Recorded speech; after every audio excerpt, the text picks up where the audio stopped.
आषाढी वारी सोहळ्यासाठी राज्य शासनाने 76 कोटी रुपयांना मान्यता दिली आहे। त्यामुळे आषाढी वारी दरम्यान पाणी, स्वच्छतागृहे, स्वच्छता, आरोग्य सुविधा, मुक्कामाची चांगली व्यवस्था आदींची चोख व्यवस्था ठेवावी अशी सूचना ग्रामविकास मंत्री जयकुमार गोरे यांनी केली। आषाढी वारीच्या पार्श्वभूमीवर विधान भवन येथे जयकुमार गोरे यांनी आढावा बैठक घेतली। त्यावेळी ते बोलत होते।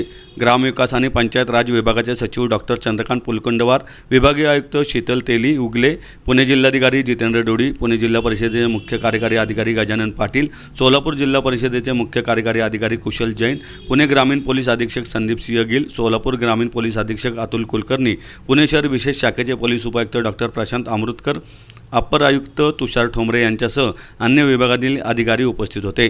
आषाढी वारी दरम्यान पाणी, शौचालय, स्वच्छता, आरोग्य सुविधा, मुक्कामाची चांगली व्यवस्था आदींची चोख व्यवस्था ठेवावी असे सांगून गोरे म्हणाले, ग्रामविकास विभागाने पालखी सोहळ्यासाठी पहिल्यांदाच गेल्या वर्षीपासून निधीची तरतूद ठेवण्यास सुरुवात केली। यावर्षी पालखीसाठी 76 कोटी रुपयांना मान्यता देण्यात आली आहे। यामुळे आवश्यकतेप्रमाणे सोयी सुविधा निर्माण करण्यात याव्यात। आषाढी अगोदर आणि नंतर 8 दिवस VIP दर्शन बंद करावे। सोलापूर जिल्हाधिकारी व मुख्य कार्यकारी अधिकाऱ्यांनी राज्यातील इतर विभागातून येणाऱ्या पालख्या व दिंड्यांसाठी आवश्यक सुविधांचा आढावा घेऊन नियोजन करावे, असंही गोरे यांनी सांगितले।